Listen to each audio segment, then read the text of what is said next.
करायला निघालोय. से हाय.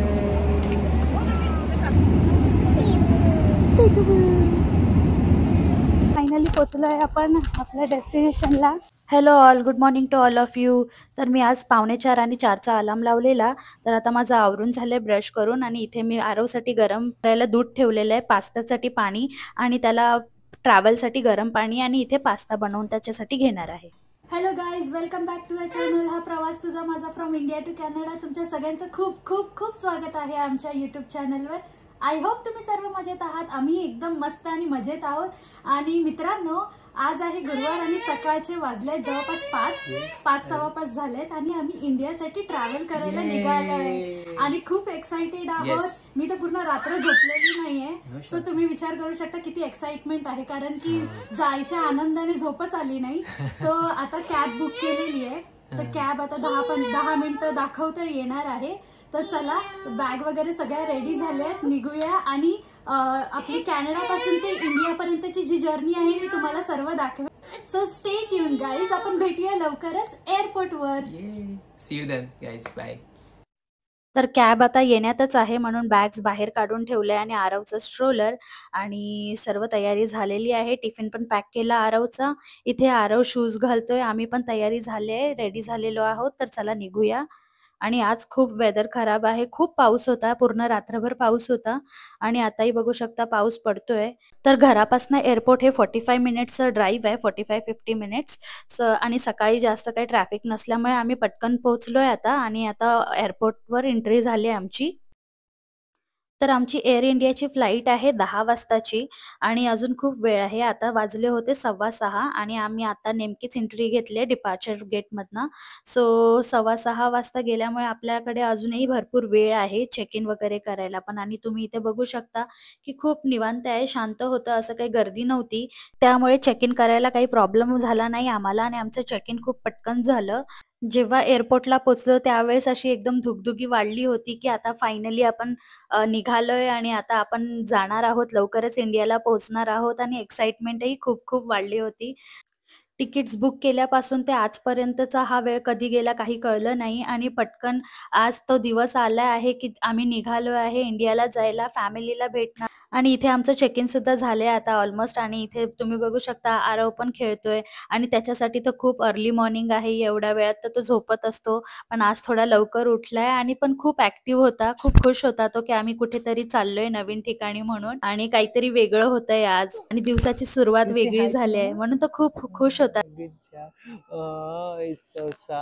हॅलो मित्रांनो, सो तुम्ही बघू शकता की आम्ही एअरपोर्टवर आलेलो आहोत आणि चेक इन सुद्धा झालेलं आहे आमचं आणि नेमकंच बॅग वगैरे सगळं झालं. आम्हाला बोर्डिंग पास मिळालंय. आता आम्ही जाणार आहे सिक्युरिटीसाठी.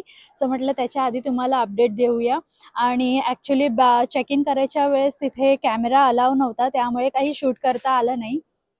सो चला आता पुढे जाऊया आणि सिक्युरिटी चेक करूया आणि मग तुम्हाला भेटते आणि सर्व दाखवते याच्यानंतर काय स्टेप आहे ते. तर चला मित्रांनो, सिक्युरिटी चेक करून घेऊया आणि नंतर इथून सिक्युरिटी चेक झाल्यावर ड्युटी फ्री एरियामधनं जाताना खूप सुंदर सुंदर वस्तू दिसत होत्या आणि याचं खूप आकर्षण वाटतं की हे घेतलं पाहिजे, ते घेतलं पाहिजे. पण तुम्ही जर प्राइस बघणार तर हे खूप एक्सपेन्सिव्ह असतात वस्तू.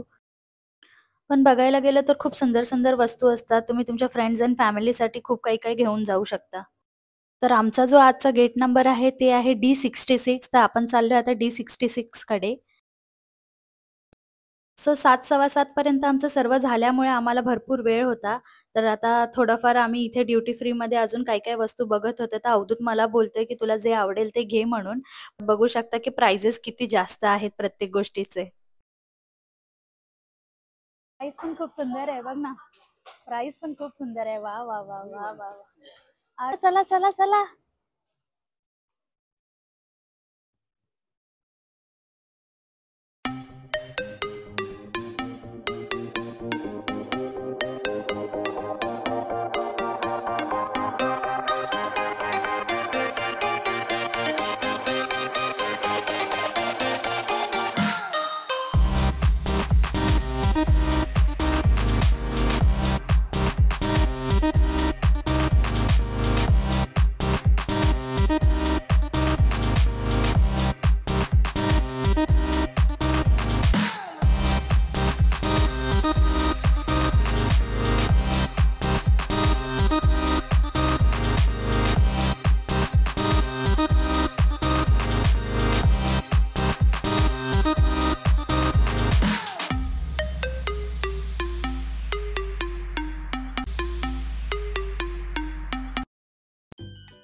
आणि मित्रांनो, तुम्ही बघू शकता इथे एक छानसं असं सिटिंग एरिया आहे आणि इथे स्लाईड आहे आणि एकदम मस्त असा व्ह्यू पण आहे. आणि आता सकाळ होत आली आहे आणि उजेड होतोय आणि इथे आरव पण आपला खेळतोय.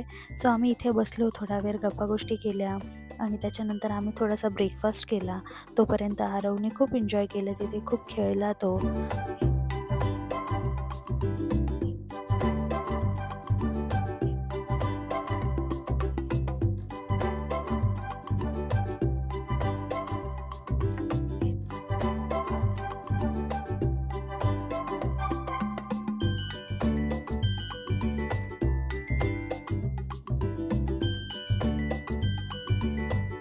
मित्रांनो, तर ही एक क्लिप रेकॉर्ड केली होती तुमच्या इन्फॉर्मेशनसाठी आणि या क्लिपमध्ये मी लहान मुलांच्या बॅसिनेटबद्दल ते एक्सप्लेन करत होते.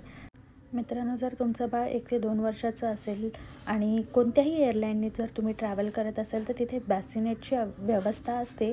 बॅसिनेट म्हणजे एक छोटंसं पाळण्यासारखं असतं जे ती लोकं तुमच्या सीटच्या समोर अटॅच करतात. पण याच्यासाठी तुम्हाला प्रायर रिझर्वेशन बुकिंग करून ठेवावी लागते लहान मुलांच्या बॅसिनेटसाठी, जेणेकरून ते तुम्हाला अटॅच करून देतील आणि तुमचे मुलं तिथे निवांत असे झोपू शकतात.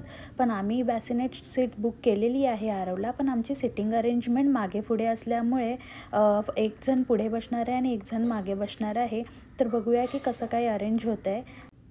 मोस्टली या सीट ज्या असतात त्या एक्स्ट्रा लेगरूमवाल्या असतात, त्यामुळे तुम्हाला खूप एक्स्ट्रा स्पेस पण मिळतो. तर तुमचे लहान मुलं व्यवस्थित खाली खेळू शकतात, फिरू शकतात. तुम्हाला व्यवस्थित मुलांबरोबर बसायला जागा मिळते आणि खूप कन्व्हिनियंट असतं. तर तुम्ही लहान मुलांबरोबर जर ट्रॅव्हल करणार असाल तर अशा एक्स्ट्रा लेगरूमवाल्या सीट्स तुम्ही प्रायर बुक करून ठेवू शकता. तर चला मित्रांनो, आता बोर्डिंगची वेळ झाली होती, तर बोर्डिंग करून घेऊया. आणि जेव्हा तुम्हाला लहान मुलं असतात तेव्हा तुम्हाला प्रायोरिटी बोर्डिंग असते, तर तुम्ही सगळ्यात आधी बोर्डिंग करू शकता, जेणेकरून तुम्हाला गर्दीचा सामना करावा लागत नाही आणि तुमची बोर्डिंग एकदम निवांत होते.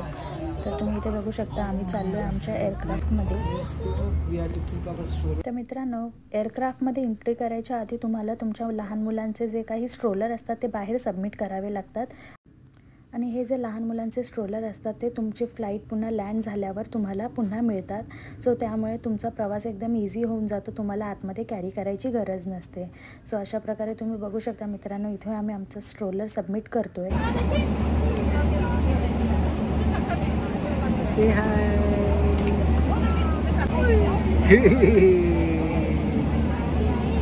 Good job. फायनली आम्ही आता सेटल झालो आहे, व्यवस्थित बसलो आहे. थोडा वेळ झाला आहे. आरवने आपलं दूध पण एन्जॉय केलं आहे आणि तुम्ही तर बघू शकता किती एन्जॉय केलं त्याने. आणि आता त्याचं नॅप टाईम झालं आहे, त्याची पहिली नॅप घेतली आहे त्यांनी. तर जवळपास तो झोपलेला 1-1.5 तास आणि त्याच्यानंतर उठून मग त्याने थोडंफार खाल्लं आणि नंतर ज्यूस प्यायला आणि थोडाफार ॲक्टिव्हिटीजमध्ये बिझी झालेला. तर त्याच्यासाठी खूप साऱ्या ॲक्टिव्हिटीज प्लॅन केलेल्या होत्या मी, त्याप्रमाणे आम्ही खेळत होतो. आणि लकीली आमच्या बाजूलाच एक लहान बाळसुद्धा होतं, तर ते दोघं व्यवस्थित खेळत होते एकमेकांसोबत. आणि इथे बघू शकता की आरव आता पप्पांसोबत थोडा टाईम स्पेंड करतो आहे, त्याचं मील एन्जॉय करतो आहे. तर त्याच्यासाठी मी घरूनच पास्ता बनवून आणलेला होता. त्याच्या व्यतिरिक्त एअरक्राफ्टमध्ये त्याला पेअरची जी प्युरी असते ती दिली होती. तर त्याने एन्जॉय केलं, फ्रूट्स खाल्ले थोडेफार आणि थोडा सॅलेड खाल्ला, पास्ता खाल्ला. तर बघू शकता तुम्ही, तो खूप एन्जॉय करत होता. आणि इथे सुद्धा आता तो कॅमेरामध्ये स्वतःला बघतोय की तो कसा खातोय म्हणून आणि एन्जॉय करतोय. आणि त्याचे हे क्यूट एक्सप्रेशन्स खूपच छान आहेत.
मित्रांनो, इथे आरव आपल्या आजी आजोबांना फोन करून सांगतोय की मला घ्यायला या म्हणून, मी प्लेनमध्ये आहे असं तो मला सांगतोय.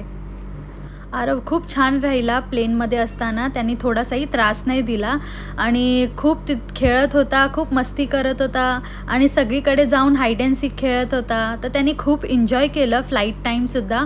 आणि हो, आम्ही खूप साऱ्या ॲक्टिव्हिटीज त्याच्यासाठी प्लॅन केलेल्या, त्याच्याने आम्हाला खूप हेल्प झाली. मित्रांनो, आम्ही पोहोचलोय दिल्ली एअरपोर्टवर आणि आता चाललोय लगेज कलेक्ट करायला. तर आता भेटूया. खूप लॉंग जर्नी होती ॲक्च्युली, पूर्ण 15 तास लागले आणि खूप कंटाळा आला. आमची हालत बघून तुम्हाला कळतच असेल, खूप टायर्ड फील होत आहे. पण आता बघूया, जेवढी टायर्ड फील होतं तेवढी जास्त एक्साइटमेंट आहे मुंबईला जायची.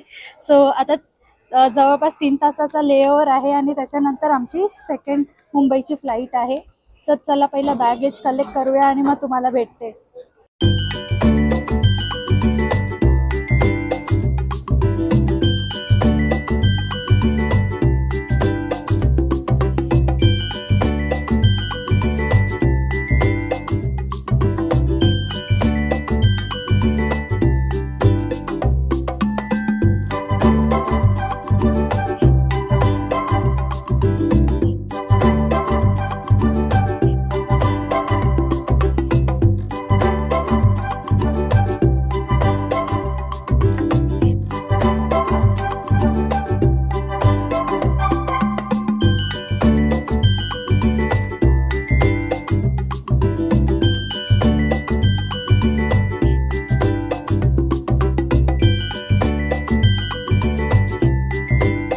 तर मित्रांनो, आता आम्ही चाललो आहे डोमेस्टिक ट्रान्सफरच्या दिशेने. तर इथे तुम्ही बघू शकता, आम्ही ऑलमोस्ट तिथे पोचलो आणि इथे खूप मोठी रांग आहे आणि खूप जास्त गर्दी होती. आमचा खूपच जास्त वेळ गेला इकडे आणि खूप जास्त. आता दिल्ली एअरपोर्टवर जेव्हा आम्ही पोचलो तेव्हा थोडं वातावरण पण गरम असल्यामुळे गरमही होत होतं. आणि जसं तुम्हाला माहिती आहे की जेव्हा इंडियाला दिवस असतो तिथे कॅनडाला रात्रीची वेळ असते, त्यामुळे आरवची झोप न झाल्यामुळे त्याची चिडचिड होत होती आणि आम्हाला कळालं की आमची flight half an hour delay आहे. तर बरं झालं की उशिरा होती फ्लाईट, बिकॉज इथे आम्हाला एवढा वेळ लागून गेला की आम्हाला शक्यता कमी वाटत होती की आम्ही पर्यंत पोचू म्हणून. पण नंतर फायनली झालं आणि नंतर आता आम्ही चाललो आहे आमच्या डोमेस्टिक एअरपोर्टची जी नेक्स्ट फ्लाईट होती ती होती आमची गेट नंबर 33वर. आणि इथे तुम्ही बघू शकता आम्ही फायनली पोचलो आहे, फ्लाईटमध्ये बसलो आहे आणि आता 2-2.5 तासातच मुंबईला पोचणार होतो. आणि जसं तुम्ही हे बघू शकता, ऑलमोस्ट मुंबईला पोचलो आहे आणि हा व्ह्यू बघू शकता, खूपच सुंदर आहे. खूप छान वाटतंय सगळं वरून बघायला आणि खूप प्रसन्न वाटलं आणि खूप आनंद होत होता की घरी जाणार, आता फॅमिलीला भेटणार आहे. खूप मोठं सेलिब्रेशन आहे. ते सगळे आमची वाट बघतायत, आम्हाला घ्यायला आले असतील. सो मित्रांनो, फायनली पोचलो आहे आपण आपल्या डेस्टिनेशनला आणि बस आता चाललो आहे बाहेर. सगळे घ्यायला पण आले आहेत, तर जाऊया, भेटूया सगळ्यांना. तर मित्रांनो, आता जो फायनली आपण प्रवास सुरू केलेला कॅनडापासून ते इंडियाला येऊन संपलेला आहे आणि इंडियाला पोचलो आहे. सगळं व्यवस्थित झालं, काहीच प्रॉब्लेम झाला नाही आणि आता बस खूप आनंद होत आहे. घरी जायचं आतुरता झाली आहे आणि इथे बस आता सगळे आम्हाला भेटायला पण आले. माझी बहीण आले, माझा भाऊ आला आहे. सो बस आरव खूप झोपेत होता घरी, जोपर्यंत आम्ही घरी पोचलो. सो मित्रांनो, आजसाठी एवढंच. आपण भेटूया लवकरच नवीन ब्लॉगमध्ये. तोपर्यंत या ब्लॉगला खूप लाईक करा, शेअर करा आणि सबस्क्राईब करायला विसरू नका. आणि हा ब्लॉग जो आज मी पोस्ट करते तो थोडा उशिरा पोस्ट झालेला आहे, कारण की ट्रॅव्हलिंगमध्ये आणि एडिटिंग करायला थोडाफार वेळ मिळाला नाही. सो मी लवकरात लवकर प्रयत्न करेन की अजून नेक्स्ट ब्लॉग आहेत मी ते वेळेवरच पोस्ट करेन. तोपर्यंत तुम्ही आमच्याशी कनेक्टेड राहा आणि आमचे नेहमी ब्लॉग बघा आणि तुमच्या प्रतिक्रिया मला मेसेजमध्ये नक्की सांगा. आपण लवकरच भेटूया. So see you next time guys. Bye bye, take care.